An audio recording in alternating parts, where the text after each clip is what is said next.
মঙ্গলবার এলএম গ্রুপের extra class, অর্থাৎ আমরা বোস্টন টাউনে 24-25টা ক্লাস করেছি। আজকে বলেছিলাম যারা অনুরোধ করবে তাদের উদ্দেশ্যেই আমি ক্লাস করার চেষ্টা করব।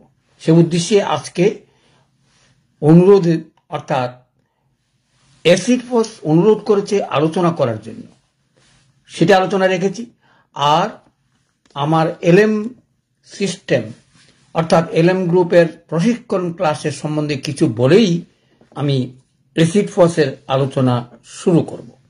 তাহলে চলে আসি। আমরা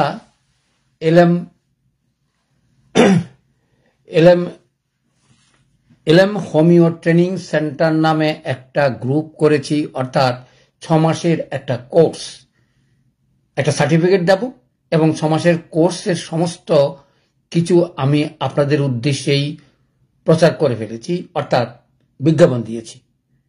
30 তারিখ পর্যন্ত ভর্তির সময়, এবং আপনারা দেখে নেবেন 2 মাস এবং 2 মাস 400 টাকা গুণে 800 টাকা, 100 টাকা হলো ভর্তি ফিস, 900 টাকা হিসাবে আপনারা ডিসেম্বর মাসের 30 তারিখ পর্যন্ত ভর্তি হওয়ার সময়। তারপরে ক্লাসটা শুরু হবে এবং জানুয়ারির 1 তারিখ থেকে প্রতি শুক্রবার আমি চেষ্টা করব এর মাঝেও আপনাদের ক্লাস নেওয়ার জন্য, অথবা আমার সময় সুযোগ হলে আমি আলোচনা করব। বছরটাই রেখেছি কেস টেকিং এর বছর, সুতরাং আজকের আলোচনা হতো অনুরোধের আসর, অর্থাৎ আমার কোনো এক ছাত্র অনুরোধ করেছে অ্যাসিড ফোর্স নিয়ে আলোচনা করার, কারণ আমি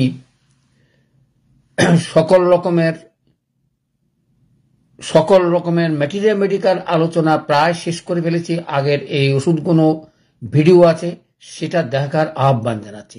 আর সংক্ষেপে এটা একটু বলার চেষ্টা করব, অর্থাৎ যারা ভর্তি হওয়ার ইচ্ছুক অথবা ভর্তি হতে চান অথবা এলএম পদ্ধতি জানতে আগ্রহী হয়ে সেবা দিতে চান, তাদের উদ্দেশ্যেই বলছি এই মাসেই ভর্তি হওয়া আপনাদের শ্রেষ্ঠ সময়।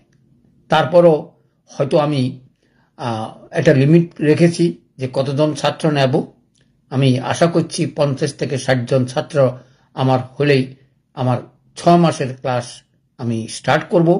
সেই সুবাদেই আপনাদেরকে অনুরোধ করব আমার এই ভিডিওটা প্রচার করবেন এবং সকলে জানবেন এবং অন্যদেরকে জানাবার সুযোগ দিবেন, তারা যেন পঞ্চায়েত জানতে পারে এবং চিকিৎসা করতে পারে। চলে আসি অ্যাসিড ফোর্স নিয়ে আলোচনা। দেখুন, হোমিওপ্যাথিতে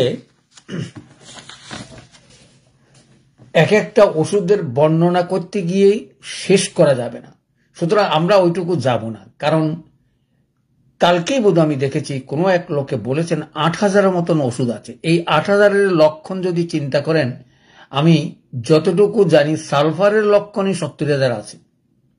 সুতরাং ওই সকল জ্ঞান বিজ্ঞানের কথা বলে আমরা সেবা থেকে বঞ্চিত হওয়ার আশা আমি করি না।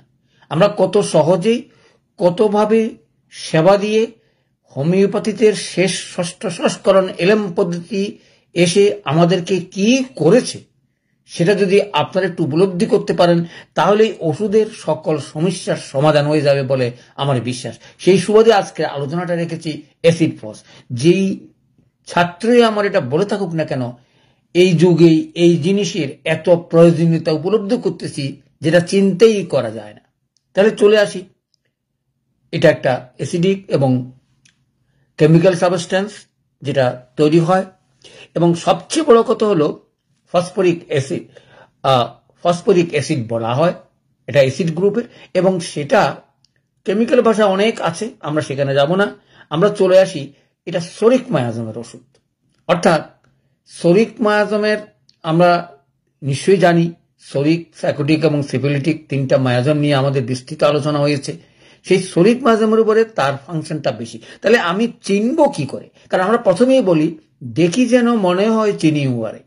অর্থাৎ কোনো রুগী যখন আসবে আপনার কাছে, আপনার যে চিত্রটা অঙ্কন করবেন সেটা যেন কোনো একটা ওষুধের লক্ষণের দিকে চিন্তা করে ভাববেন এই রুগী কি ধরনের হতে পারে। সেগুলো আমাদের ধাতুগত দিকের উপরে অনেক বিস্তৃত আছে। তাহলে অ্যাসিড প্রসেস চেনার উপায়টা কি? দেখুন, সবচেয়ে চেনার উপায় হচ্ছে যে সহজে বাড়ে, অর্থাৎ দেখবেন অনেক শিশু বা 27 বছর পরে হঠাৎ করে লম্বা হয়ে গেল এবং হালকা পাতলা গঠন, লম্বা এবং তাড়াতাড়ি বর্ধিষ্ণু শরীর হইলেই আমরা অ্যাসিড ফসের কথা চিন্তা করতে পারি। তো বলে স্যার এটা বলে আর লাভ কি? কিন্তু না, এটার লোকে বলতে চাচ্ছিলাম ক্যালকারি কার্বের রোগী দেখলেও চিনতে পারেন, অ্যাসিড ফসের রোগ দিয়ে দেখলে চিনতে পারেন, আবার ক্যালকেরিয়া ফসের রোগী দেখলেও চিনতে পারেন।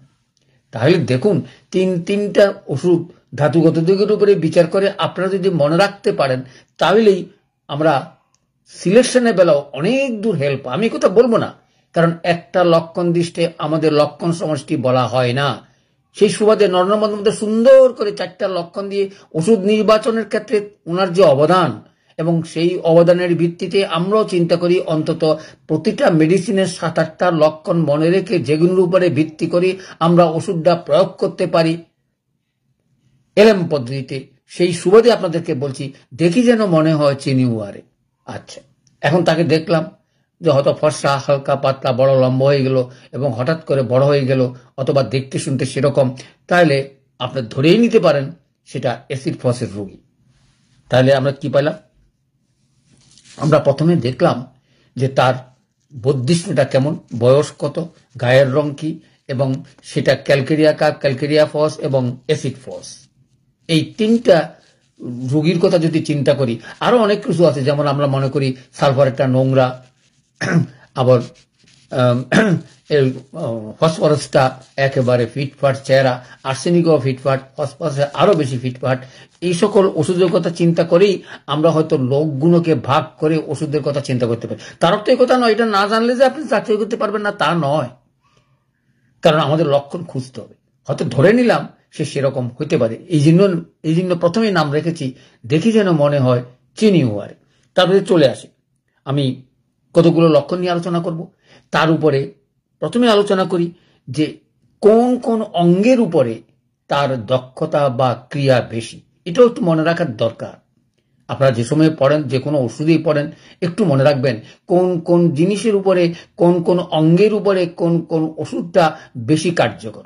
মনে রাখার সুবিধার জন্য আমি কথা বলছি না, সেটা মনে রাখলেও আপনাদের লক্ষণগুলো মনে রাখতে হবে এবং লক্ষণ ভিত্তিতে ওষুধগুলো প্রয়োগ করতে হবে, এবং প্রয়োগের মাত্রা জ্ঞান, সঠিক ওষুধ অথবা খাঁটি ওষুধ প্রয়োগ করেই আপনার দর্শন পাবেন সেই এলএম পদ্ধতির অথবা অথবা রোগীর সেবা দেওয়ার সিস্টেম। কারণ এলএম পদ্ধতি আপনাকে 1, 2, 3 সবকিছু নির্বাচন করে দেবে, কোন ওষুধটা কি চলবে কি চলবে না। এইরকম সুন্দর সিস্টেম যতই দিন যাচ্ছে আমার মনে হচ্ছে আপনারাও সেই আলো, আমি চৈতন্য বলি, অর্থাৎ 50,000 চৈতন্য আপনাদের হোক, আপনারা যেন ওষুধগুলো সম্বন্ধে বুঝতে পারেন, চিনতে পারেন। দেখুন, লেখাপড়া করে বই পুস্তক পড়ে যতটুকু শিখবেন না তার থেকে বেশি শিখবেন ওষুধগুলো প্রয়োগ করে। যদি প্রয়োগে না করেন তাহলে কোনোদিনই শিখতে পারবেন না। সেখান থেকে বেরিয়ে আসার জন্য আপ্রাণ চেষ্টা করো। গত 1 বছর আপনারা এলএম গ্রুপের পরিসমাপ্তি টেনেছি একটা মাত্র কারণ, আমার মনে হলো আমি যেন শিখতে পাচ্ছি না, অথবা আমি যেই পরিমাণ ডাক্তার অথবা যেই পরিমাণ লেখাপড়া করে ডাক্তারি করবেন সেই পরিমাণ হয়তো আপনারা গ্রহণ করতে পারছেন না। সেটা কোথায় ডিফেক্ট আমি এখনো বুঝতেছি না। সেই সুবাদেই কিন্তু এলএম পদ্ধতির যে কোর্সটা চালু করলাম, অর্থাৎ হোমিও ট্রেনিং সেন্টার এলএম এর, সেটাই যেন সাকসেসফুল হতে পারি সেই আশা রেখেও এই আলোচনাটা করতেছি অ্যাসিড ফস। তাহলে চলে আসি, তাহলে কি কি কিডনির উপরে তার ক্রিয়া বেশি, পুংজননেন্দ্রিয় অর্থাৎ আমাদের পুরুষাঙ্গের উপরে তার ক্রিয়া, অস্থি এবং চর্মের উপরে। এই কয়েকটা কথা মনে রাখা, অর্থাৎ কি কি মনে রাখলাম, কিডনির উপরে, জননেন্দ্রিয় উপরে পুরুষের, এবং অস্থি এবং চর্ম। সবচেয়ে বড় কথা হলো কি জানেন, মানসিক রোগের যদি 4-5টা ওষুধের নাম বলি তাইলেই আমাদের অ্যাসিড ফসটা আসে। তো মানসিক কষ্টের উপরে তো স্যার বহুত আগে তো জানি, আপনারা বলছেন কি কি বলছিলাম, ইগনেশিয়া, নেট্রামিউর, তারপরে তো কোষ্টিকাম, তারপরে যদি নাম বলতে হয় আমি বলবো অ্যাসিড ফস। তারপরে হয়তো সিরিয়াল করে যার যার লক্ষণ বা যার যার অবস্থার দৃষ্টি আপনারা আমি এই 4টা ওষুধের কথা বলবো যেগুলো মানসিক কষ্টের উপরে ভিত্তি করেই এই ওষুধগুলোকে অনায়াসে প্রয়োগ করা যায়। তার সঙ্গে যদি কোনো ছেলে যদি খুব তাড়াতাড়ি বাড়ে এবং বদ্ধিষ্ণুতা তার যদি বেশি হয়, হঠাৎ করে লম্বা হয়ে গেল এবং সেই ওষুধের কার্যকারিতা অর্থাৎ যেই পরিমাণ বাড়লো সেই পরিমাণ তার দেহের গঠন হলো না। কিন্তু মনে রাখবেন, এটা কিন্তু টিউবারকুলোসিস বডি নয়, এটা শরিক বডি, এবং শরিক বডি তো এরকম হয়ে তারপরে তো আমাদের দেখা যাবে আমরা মায়াজবিরি কিভাবে করতে পারি। কিন্তু এই কথাটা মনে রাখলে আমরা বুঝতে পারতেছি মানসিক কষ্টের এবং শারীরিক পরিশ্রম যারা করে তারাই এই রোগে অনেক সময় রোগী হয়ে থাকে। তাহলে বুঝলাম মানসিক কষ্টের থাকলেই এই রোগটা হতে পারে। কারণ মানসিক কষ্টটা কি কারণে হতে পারে সেই কারণটা আমি ব্যাখ্যা করার চেষ্টা করব। 8টা কারণের আমি নোট করেছি। একটা হলো মানসিক লক্ষণ, মাথা ব্যথার লক্ষণ, পেটের পরিপাকতন্ত্রের ট্রাভেলস, যৌন ব্যাধি, মূত্রতন্ত্র, কিডনির কথা বললাম, শারীরিক, ঘুম এবং ত্বক এবং চুল পড়া। আমরা এত কিছু মনে রাখতেও কষ্ট। সংক্ষেপে 2টা কথা 4টা কথা দিয়েই আমি আপনাদেরকে এটা শেষ করার চেষ্টা করব। কি সুন্দর। তাহলে আমরা চলে আসি। প্রথমে যদি আমি বলি, এটা খুব নম্র স্বভাবের এবং খুবই ভদ্র, ভালো, এবং মানসিক এবং শারীরিক কষ্টেই অর্থাৎ এটা হয় তার ভেঙে পড়ে। এবং ভেঙে পড়ারটা কারণটা কি? কারণটা যদি আমরা বলি সেটা হলো যৌন চিন্তা। অর্থাৎ কারো যদি আমাদের পুরুষদের যদি স্বপ্ন দোষ হয়ে থাকে এবং স্বপ্ন দোষের কারণে যদি শরীর ভেঙে থাকে, অথবা যৌন চিন্তা করার মানসিক কষ্ট হয়ে থাকে, তাইলেও আমরা এই ওষুধটা প্রয়োগ করতে পারি। সবচেয়ে বেশি সিমটম হচ্ছে, এটা যদি বলি, বীর্য যদি পাতলা হয়ে যায় এবং সেই বীর্য যদি কোনো না কোনো কারণে হস্তমৈথুন বলেন আর সঙ্গ বলেন যদি আমরা নষ্ট করি, সেই কারণে দেখবেন এই 20-25 বছর পর্যন্ত যে সকল ছেলেমেয়েরা এই সকল সংক্রান্তে জড়িত হয়ে পড়ে তাদেরই এই ওষুধটা সবচেয়ে বেশি প্রয়োজন। তাই বলি কি যারা বিবাহিত করবে তাদের নয়, নিশ্চয়ই তাদের কথা বলতে কি এই কথাটা বললাম। অর্থাৎ আমরা অনেক সময় দেখবেন রুগীরা আসে, বীর্যটা পাতলা হয়ে গেছে, অথবা তার যৌন সঙ্গমের ইচ্ছা নাই, অনিচ্ছা হয়ে গেছে এবং আগ্রহ থাকলো সে, এই ধরনের ক্ষেত্রে আমরা এই ওষুধটাকে প্রথমেই চিহ্নিত করতে পারি এই ওষুধ হিসাবে অ্যাসিড ফস। বুঝলাম স্যার, হয়তো আপনি বলছেন এটা আজকালকার যুগের অন্তত প্রথম ওষুধ হিসাবে আমরা ব্যবহার করতে পারি যদি এই ধরনের রুগীরা। আর যদি কোনো রুগী এসে বলে চুল পড়ে যাচ্ছে অথবা চুল পেকে যাচ্ছে, দেখুন কি সুন্দর কথা। দেখবেন অনেক সময় এই বয়সে সচরাচর চুল পড়ে যায়, তাইলে ধরেই নেবেন এই অ্যাসিড ফসে তার একমাত্র ওষুধ। 2টা জিনিস, একটা হচ্ছে চুল পাকা, চুল পড়ে যাওয়া, আরো হয়তো ওষুধ আছে। কিন্তু যখনই কম বয়সের এটা হয়ে থাকে, চুলগুলো পড়ে যাচ্ছে, চুলটা পেকে যাচ্ছে, তাইলে এই দুইটা লক্ষণ আমরা পেয়ে গেলাম, মানসিক আঘাত এবং যৌন ব্যাধি অথবা প্রস্টেট গ্ল্যান্ড সংক্রান্ত যদি কোনো ট্রাভেলস থাকে, যেটা আমরা সিমেন, থিন সিমেন বলি, অথবা স্পোরমাইটোসিস, অর্থাৎ যেটা সচরাচর আমাদের স্পার্মগুলো যখন না থাকে তখনই এই ওষুধটা আমরা প্রয়োগ করতে পারি। তাইলে প্রথমে কি ভাবলাম, এটা শরিক মায়াজম, হালকা পাতলা গঠন, বাড়তি বেশি, মানসিক কষ্ট এবং শারীরিক কষ্ট, এবং তার সঙ্গে সঙ্গে যৌন, এবং তার সঙ্গে সঙ্গে অন্য কিছু আলোচনা করা যাক, যেমন মাথা ব্যথা। মাথা ব্যথাটা তাই পরিশ্রমের পরেই মাথা ব্যথা হয়। অথবা আমরা যদি বলি ঘুম যদি অর্থাৎ ক্লান্ত হয়ে যায়, তার যে কোনো কাজ করতে যাক তার আর কাজ করতে ইচ্ছে করে না, অর্থাৎ কিছু একটু করলেই আর যেন পরিশ্রম করতে পারে না বা পরিশ্রম করার শক্তি হারিয়ে ফেলে।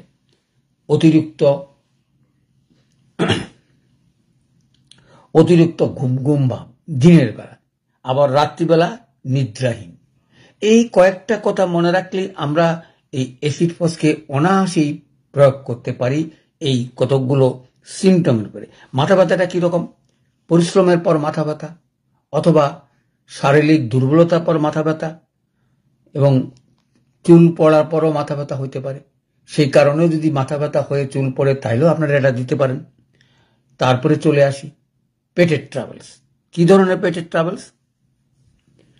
যে কথাটা মনে রাখার দরকার, দেখুন ঠান্ডা জিনিস, দুধ ঠান্ডা খেতে চায়, একেবারে এরকম কোন লোকের লক্ষণ যদি পেয়ে থাকেন, তাহলে অনেকগুলো লক্ষণ না থাকলেও আপনি এই ওষুধটা প্রয়োগ করতে পারেন।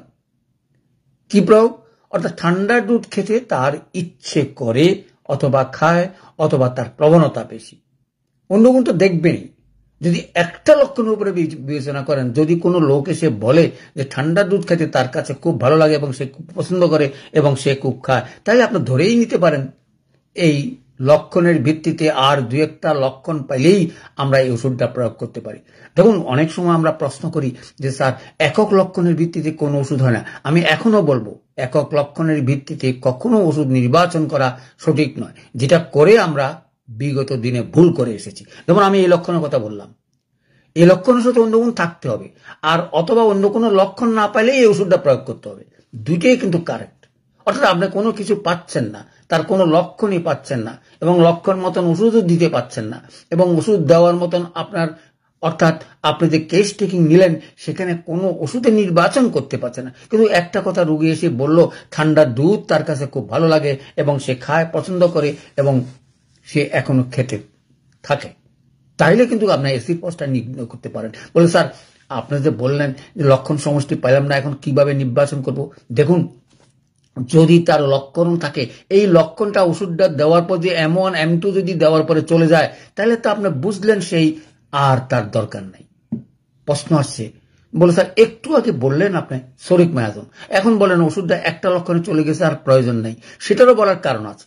হয় সেই এই লক্ষণটা তাড়িয়ে আপনাকে সুন্দর দৃষ্টিতে আরেকটা ওষুধ নির্বাচনের ক্ষেত্রে আপনাকে লক্ষণগুলো প্রস্ফুটিত করে দেবে।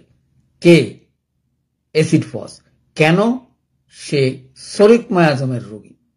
সে যদি সরিক মায়াজমের সেই রোগীটা হয়ে থাকে, তাহলে এই লক্ষণের ভিত্তিতে যখনই আপনি ওষুধটা প্রয়োগ করবেন তখনই তার লক্ষণগুলো সেরেই সে কি রোগের রোগী বা কোন মায়াজমের রোগী অথবা কোন ওষুধের প্রয়োগ করবেন তার শরীরে সেই লক্ষণগুলো প্রকাশ পাবে। দেখুন ওষুধের সঙ্গে আপনাদের একটু কথা বলতে হবে। ওষুধকে দিবেন কয়েকটা লক্ষণ জেনে, সেই লক্ষণে কাজ না করলে বুঝবেন তার কোনো বাধা আছে, সেই বাধাগুলোর কথা চিন্তা করবেন, সেগুলো আমার বিস্তারিত ভিডিওতে আলাপ আছে। এই সুবাদেই আপনি এই লক্ষণটার উপরে ভিত্তি করে আমরা ওষুধটা প্রয়োগ করতে পারি। তাইলে কি সুন্দর, একটা লক্ষণের উপরে ভিত্তি করে আপনাকে বলছি। আর এই লক্ষণ হয়তো হাজারের ভিতরে আরেকটা ওষুধ দিতে পাবেন না, খুবই কম। যদি বলে স্যার তাইলে বলি কি নামাইছি না, আছে, তাইলেও আছে।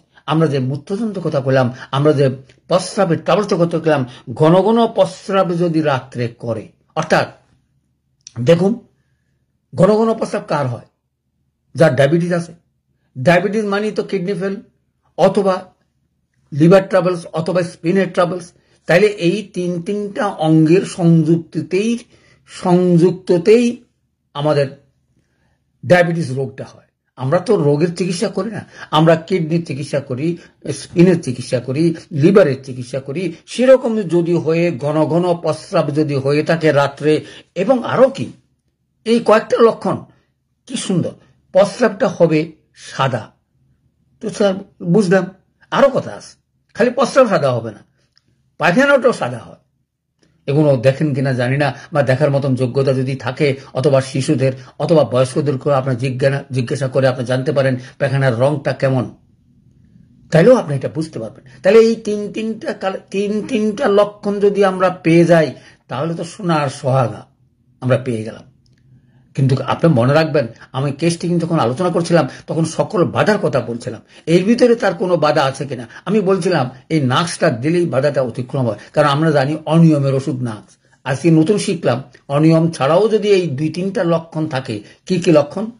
প্রথম কথা বললাম, ঠান্ডা দুধ যদি খায়, ঘন ঘন প্রস্রাব যদি করে এবং প্রস্রাবের বর্ণ যদি সাদা হয় এবং পায়খানার বর্ণ যদি সাদা হয় এবং তার যদি স্বপ্ন দোষ থাকে, হস্তমৈথুনের অভ্যাস থাকে, অথবা অতিরিক্ত সেক্সের কারণে হইতে পারে এবং সেক্স তখন কমে যায়, এই কারণটা থাকলেই আমরা এই ওষুধটা অনায়াসে প্রয়োগ করতে পারি। দেখুন, একটা কথার মধ্যে অন্তত 500টা লক্ষণ বলেই ফেলেছে, তাহলে মনে রাখারও সুবিধা, প্রয়োগও সুবিধা। আর আপনাদের সুবিধাটা কি? সুবিধা হচ্ছে 1-2টেই আপনি বুঝতে পারবেন। যদি কোনো রকমের সিঙ্গেল লক্ষণের উপরে ভিত্তিতে ওষুধ দেন, সেই লক্ষণটা যদি চলে যায়, তাহলেও ওষুধগুলো আপনাকে এলএম পদ্ধতিতে আপনাকে কোন ওষুধে যাবেন রুগিয়ে বলবে, আপনাকে কিছু বলতে হবে না। আপনার খালি লক্ষণগুলো মনে রেখেই ওষুধটা প্রয়োগ করবেন। কি সুন্দর ওষুধ এবং যুগোপযোগী ওষুধ। অর্থাৎ এই যুগের এই ওষুধেই আমি মনে করি প্রত্যেকেরই এই ওষুধ সম্বন্ধে জানা উচিত এবং প্রয়োগ করার ক্ষেত্রটা আপনারা বুঝে নেওয়া উচিত। তাই বলি কি বৃদ্ধ বয়সে হবে না? হতে পারে। কারো যদি বৃদ্ধ বয়সে চুল পড়ে যায়, কারো যদি প্রস্রাবের হওয়া, কিডনি ট্রাবলস থাকে, কারো যদি ডায়াবেটিস থাকে, কারণ ডায়াবেটিসের তার উপরে যথেষ্ট কাজ। ওই যে ঘন ঘন রাত্রে প্রস্রাব, তার সঙ্গে যে লক্ষণগুলো বললাম, তার সঙ্গে যদি তার কোনো কিডনি ট্রাবলস থাকে অথবা স্পিনের ট্রাবলস থাকে অথবা অন্য কোনো অঙ্গের যদি থাকে, তাহলে আপনি অ্যাসিড ফস দিয়েও ডায়াবেটিসটা ভালো করতে পারেন। কারণ হোমিওপ্যাথিক ওষুধ কোনো রোগের উপরে ভিত্তি করে ওষুধ হয় না, যে হ্যাঁ ডায়াবেটিসের ওষুধ আপনি আসলেন, কারণ আমি সেটা ব্যর্থ হয়েছি। বিগত 10 বছর বই পুস্তক পড়ে এই রোগের উপরে ভিত্তি করে যত রকমের ওষুধ দিয়েছি, আমি একটা অশ্বের ডিম পেয়েছি। কোনোদিন কোনো হোমিওপ্যাথিককে আমি চিকিৎসা করতে পারি নাই, বা যারা ডায়াবেটিসের চিকিৎসা আসছে আমি কোনো উপশমও ভালো দিতে পারিনি। হয়তো কদিন একটু কম থাকলে তার কিছুই না। কিন্তু আপনি যদি মায়োপ্যাথিক চিকিৎসা করেন, আপনি যদি ধাতুগত দিকের চিকিৎসা করে তার সমস্ত কিছু জেনে আমাদের এই মায়াজম ভিত্তিক চিকিৎসা করেন, আপনার হাতে সোনার সোহাগা। এহেন কোনো রোগী নাই আপনার ডায়াবেটিস রোগী ভালো করতে পারবেন না। এখন চ্যালেঞ্জ দিয়ে বলি, আপনার ভবিষ্যতেও আর ডায়াবেটিস হবে না, ক্যান্সার হবে না, টিবি হবে না। আমাদের লক্ষ্য যেন সেটাই হয়। প্রত্যেকটা ওষুধের ক্রিয়া কার্যকলাপ যদি একটু মনে রাখতে পারেন, তাহলে আগামী দিন আপনাদের লক্ষণ বেশি মনে রাখতে হয় না। উল্লেখযোগ্য কতগুলো লক্ষণ যদি মনে রাখেন, যেমন আগে বলছি নরনবদ্যার 4টা লক্ষণ, তার সঙ্গে এই যে কথাগুলো যদি মনে রাখেন, তাহলে আমরা অনায়াসেই আমরা সেটা প্রয়োগ করতে পারি। তারপরে ত্বকের উপরেও আছে ছোট ছোট পোনা। এত কথা তো মনে রেখে প্রয়োজন নেই, কারণ ওই দেখি যেন মনে হয় চিনি হুয়ারে, যদি সেটা করতে পারেন তাহলে সবচেয়ে ভালো। যদি আপনার সন্দেহ হয় হ্যাঁ এই রুগীটা হইতে পারে, তার সঙ্গে আপনার 3টা লক্ষণ পেয়ে গেছেন, তাহলে তো আপনার রুগীটাই ভালো করে ফেলতে পারবেন। প্রশ্ন আসছে যে স্যার আমরা তো আজকে আর আমি নিয়ে আলাপ করব না, অর্থাৎ রোগ নিয়ে আলাপ করবো না। দেখুন, রোগ নিয়ে অনেকগুলো আলাপ, রোগের ভিতরেই লক্ষণের ভিতরে রোগগুলো চলে আসছে। সুতরাং আলাদা আলাদা রোগের চিন্তা করার কোনো বল না। যেমন ডায়াবেটিসের কথা বললাম, যেমন স্পার্মের কথা বললাম, অর্থাৎ হস্তমৈথুন করে কারো যদি ইচ্ছা থাকে এবং সিমেন্ট বা যদি হালকা হয়ে যায়, পাতলা হয়ে যায়, অনেক সময় প্রস্রাব করার সময় বা পায়খানা করার সময় যদি বেরিয়ে পড়ে, তাহলেও এই ওষুধটা আপনি অনায়াসে দিতে পারেন। তারপরে মানসিক কষ্টের কথা বললাম। এগুলো থাকবে কোনটা? ওই যে করলাম, যেই ইতিহাস জেনে জানলাম সে তাড়াতাড়ি লম্বা হয়ে গেছে হঠাৎ করে, এবং লম্বা হওয়ার কারণে তার হয়তো এই রোগগুলো হইতে পারে, তাইলে অ্যাসিড ফসটা একদম কারেক্ট। তো যে কথাটা বলতেছিলাম ভুলিয়েও যাই। প্রশ্ন হচ্ছে, স্যার অ্যাসিড ফসটা দিলাম, এখন কোন মায়াজমে যাব? এটা তো শরীর মায়াজম। কিন্তু না, যখনই সেটা কাজ করবে না, দেখবেন অ্যাসিড ফস 2বার 3বার 4বার দেওয়ার পরে আর কাজ করছে না, তখনই বাধার কথা চিন্তা করবেন। বাধা তো অসম্ভব আছে, বর্তমান বাধা তো আরো বেশি। তার কারণ হচ্ছে আমরা যেই যুগে বসবাস করি, সেই যুগে এই 200 বছরের আগে মানুষজনের সঙ্গে এখনকার মানুষজনের কোনো মিল হবে না। সেই জন্যই আমাদের লক্ষণগুলো, বাধাগুলো অন্যভাবে আসছে। অবাক হওয়ার মতন ঘটনা। আমরা আগামীতে আমরা মানুষ থাকবো কিনা আমারও সন্দেহ আসছে, কারণ মানসিকতার যে যুগ আসছে, ভালো মানুষের পাওয়াই কঠিন হয়ে পড়বে। সেই সুবাদেই আমার আলোচনা আজকে এই অর্গনন পরে, অর্থাৎ হেনিম্যানের 6ষ্ঠ সংস্করণ পরে আমি অবাক হচ্ছি। এই দুর্লভ জিনিস আগামী দিনে আপনারা কোথায় যে নিয়ে যাবে আমাদের বংশধর আমি জানি না, কারণ আমাদেরকে পরিবর্তন, সুস্থ পৃথিবী তৈরি করতে হবে। এই সংঘাতময় পৃথিবী, যুদ্ধময় পৃথিবী, একজনের সঙ্গে একজনের হিংসার পৃথিবী থেকে বেরিয়ে আসতে গেলে হোমিওপ্যাথিকের অবদান কি জিনিস সেটা আপনারা যারা এলএম পদ্ধতি করেন, 2-1 মাত্রা ওষুধ দিয়ে যখন রোগের মানুষের ব্যবহারের চরিত্র পরিবর্তন করতে পারেন, সমাজেরও আপনারা চেঞ্জ করতে পারবেন বলে আমার বিশ্বাস। সেই সুবাদে আমার এলএম হোমিও ট্রেনিং সেন্টার উদ্দেশ্য একটাই, কি করে আমরা আগামীতে চেষ্টা করবো। তাহলে চলে আসি, আচ্ছা লাস্ট কথাটা বলি, সেক্সুয়াল অ্যাডজাস্ট, অর্থাৎ যারা আর আগ্রহ প্রকাশ করে না অথবা পারে না অথবা করার মতন তার যোগ্যতা নেই, এই ওষুধটা অনায়াসেই টনিক হিসাবে ব্যবহার করতে পারেন। তার অর্থ এই কথা নয় যে স্যার এটা একটা টনিক হিসাবে দিলেন। মনে রাখবেন, এই মাত্রা যদি বেশি হয়, পাওয়ারফুল ওষুধ কখনো আপনার মাত্রা বেশি দিতে নেই। যা প্রয়োজন তা, প্রয়োজনের বাইরে যখনই দিতে যাবেন 1 মাত্রা কি 2 মাত্রা একদিন পর পর বা সপ্তাহে একবার করে তার সিলেবাসটা শেষ করবেন। অর্থাৎ ওষুধ প্রয়োগ করলেই কিভাবে বুঝবেন সে ভালো হয়েছে। ভালো হওয়ার 3-4টা লক্ষণ এর আগেও আমি বলেছি। এই ওষুধ খাওয়ার পরে অর্থাৎ এসিড ফস খাওয়ার পরে তার ওজন যদি বেড়ে যায়, তার সকল রোগ যদি চলে যায়, তার বয়স অনুসারে ওজন যদি ঠিক থাকে, মানসিকতা এবং সবকিছু মিলে সৎপথে সবকিছু তার চরিত্রের পরিবর্তন হয়ে থাকে, তাইলে বুঝবেন সে এসিড ফসের রোগ। তা না হলে আপনাকে চিকিৎসা তার আরো লাগবে। খালি অ্যাসিড ফস দিয়ে হবে না। সেরকম আমিও তো আমার 2-1টা রোগী দেখেছি, কারণ দেখেছি গতিকে আপনাদেরকে বলতে পারি। এক একটা রোগী যখন এক একটা ওষুধ সিলেকশন হয় তখন অবাক হইতে হয়। আমি 48 টিউবারকুলিনাম বমি নামে গিয়ে দেখেছি যে রোগের কি, দেহের কি পরিবর্তন হয়, মনের কি পরিবর্তন হয়। সেগুলো কোনো মায়াজমের ওষুধগুলো লাগে। তবে এটা মনে রাখবেন, যেগুলো ডেপথনেস বেশি সেগুলোই বেশি প্রয়োজন হয়, যেমন সালফার, টিউবারকুলিনাম, মেডোরিনাম, অথবা আমি এর আগে 10টা ওষুধের নাম বলছিলাম। একটা হচ্ছে ধাতুগত দিক, অর্থাৎ মেটালিক বা গাছগাছা থেকে। আরেকটা হচ্ছে নসস ওষুধ। সুতরাং মনে রাখবেন, 2 ওষুধেরই গভীর ক্রিয়াশীল ওষুধ।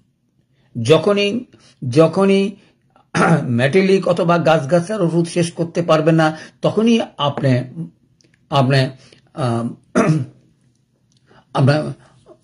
নসস ওষুধে যাবেন। আর নসস ওষুধ যখন ক্রিয়া করতে পারেন না, তখন আপনি ধাতুগত দিকের উপর যাবেন। এই দুটোই ক্রিয়া কার্যকলাপ একদম একটা পর একটা, আমরা কি বলবো, অর্থাৎ যুগল মিলন। এইরকম 10টা ওষুধ যদি মনে রাখতে পারেন, আপনার কঠিন কোনো রোগের চিকিৎসা না করার কোনো কারণ নাই, যেটা আলাপ করেছিলাম, অর্থাৎ মায়াজমেটিক চিকিৎসার সময় আমি আলাপ করেছিলাম। এই 10টা ওষুধের কথা মনে রাখা, সেই কারণে বলছি। অর্থাৎ অ্যাসিড ফসের কাজ অ্যাসিড ফস করে আপনাকে দেখিয়ে দেবে, এখন আমার কাজ নাই, এখন অন্য ওষুধ আসবে।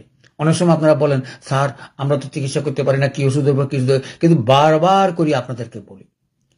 আগে আমিও পারতাম না। 10 বছর কোনো রুগী তো ব্যাক করতো না, একটু ভালো হয়ে গেলে চলে গেছে, আর আসতো না। কিন্তু আপনাদেরকে শিখিয়ে দিচ্ছি কিভাবে আপনারা রুগীদেরকে সেবা দিবেন। আপনি যদি অ্যাকুইট রুগীও বলেন, ক্রনিক রুগীও বলেন, আপনি একটু রিলিফ দিয়েই যদি দেখেন, আপনি জানেন এলএম M1 M2 2টা পাওয়ারেই যে কোনো রুগীর তরুণ রোগের উচ্চেষ্টা কমিয়ে তাকে ভালো করে দেবে। ভালো না করলে বলবে অসুবিধা কি আছে, আপনি 4 বোতল দেন। আর অনেক সময় হয়তো বলেন, স্যার লোকেরা তো আসেও না, টাকাও দেয় না। হ্যাঁ, এগুলো তো আমাদের সহচার্য, কারণ আমরা একটা পরিবর্তন করতে যাব। সুতরাং আমাদের কষ্ট একটু সহ্য করতেই হবে। প্রথমত রুগী পাবেন না, আমিও পাইনি। কি কষ্ট রুগী ধরে রাখতে পেতে, একটা পাওয়ার বা 2টা পাওয়ার দিলেই রুগী আর আসেই না এবং যোগাযোগও করে না, জানতেও পারি না রুগীটা কতটুকু ভালো হলো। আপনি কিন্তু নিশ্চিত জানেন, আমি বলছি, আপনার যদি 2-3টা লক্ষণ মিলে তরুণ রোগের চিকিৎসা করেন, আপনি নিশ্চিত জানেন এটা ভালো হয়ে যাবে। ভালো নইলে আপনার কাছে আসবে বলে, ভালো তো না, কিছু তো কমছিল।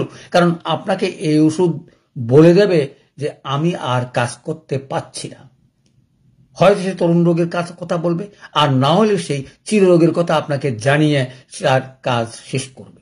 আপনার দায়িত্ব হচ্ছে ওষুধগুলো 2 ভাগে ভাগ করা। রোগটা যেমন 2 ভাগে ভাগ করেন, যে তরুণ রোগ এবং চিররোগ, ওষুধগুলো ভাগ করবেন অগভীর ওষুধ, গভীর ওষুধ, অত্যন্ত গভীর ওষুধ, যেগুলো মায়াজমানে আমরা 4টা ভাগ করছিলাম, যে মায়াজমের শেষ পর্যায়ে আমরা যেসব ওষুধগুলো দিই সেগুলো ওই সবচেয়ে বেশি রুগী ভুগে থাকে, অন্তত 4-5টা অঙ্গ এবং কঠিন কঠিন রোগগুলো সচরাচর এই 4-5টা মায়াজমের ওষুধগুলো না জানলে আমরা চিকিৎসা করতে পারবো না। যেভাবে কার্সিনোসিন কথা বলছিলাম, কার্সিনোসিন ওষুধ বর্তমান যুগে প্রতিটা লোকেরই প্রয়োজন। তাই বলি কি আপনি যথেষ্ট ব্যবহার করবেন না, আপনি জানেন কখন ব্যবহার করবেন, সেই জানাটাও জরুরি, ওষুধটাও প্রয়োজন। চলে আসে আর আপনাদেরকে বিরক্ত না করে আজকের আসর শেষ করার আগে একটা অনুরোধ করব, এলএম হোমিও ট্রেনিং সেন্টারের প্রচার প্রসার এবং ছাত্রছাত্রীরা যেন ঢুকে আগামী দিনে 6 মাসে যেন আমি কিছু ছাত্র তৈরি করতে পারি যাদের ডাক্তারি করতে কোনো অসুবিধা হবে না এবং চাকরি পেতেও অসুবিধা না। যারা পাশ করে নাই, খালি ট্রেনিংয়ে নিবেন, তারাও বড় বড় ডাক্তারের অ্যাসিস্ট্যান্ট হিসাবে আমি আশা করব কাজ করে আপনার ডাক্তারি শিখতে পারবেন। বলে স্যার এটা কি বললেন, একটু বলে যাই। যেমন দেখুন, আমরা অ্যাসিস্ট্যান্টও পাই না, একটা ভালো অ্যাসিস্ট্যান্ট না পেলে নিজে ডাক্তারি করা অনেক সময় কঠিন হয়ে পড়ে, কারণ ওষুধ তৈরি করতে হবে এবং ওষুধ বানাইতে হবে। যদি আপনি মনে করেন ওষুধ বানাবেন, যারা বানাবেন তারাও এই ট্রেনিংটা নিলে আশা করব তারা ওষুধ তৈরি করতে পারবেন এবং একেবারে M1 থেকে, অর্থাৎ যেটা আমরা এলএম এর মাদার বলে থাকি।